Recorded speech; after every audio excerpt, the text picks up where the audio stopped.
that it's more difficult to influence a person if he keeps his thoughts in purity. Yes, absolutely. When faced with various religions, it is very difficult to influence Muslims. They are in a constant connection with the egregore. They do namaz every day and read prayers on a daily basis.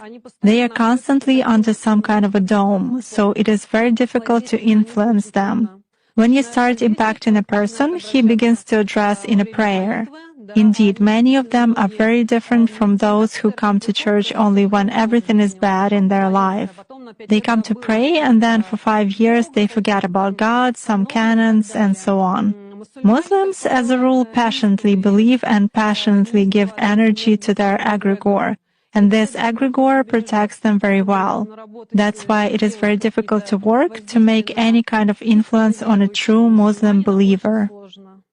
Is this some kind of a good egregore? Well, for them, yes. This egregore is good for adepts who contribute good energy to it. How do you sense it? For instance, you have found an energy trace of such a person. What's next? Do you try to drag him somehow to visualize this threat and you fail? Or how do you do that? It disappears. I cannot get a grip on it. I focus on it, but something immediately knocks me out of the flow, just like that. Or I visualize a person in front of me clearly and can affect him even at a mental level, but some image is not created in my mind at all. I even look at a photo, reproduce an image, but it vanishes from my mind. Thus, I can clearly see that a person is covered with something. Does this only work with Muslims? It does for me.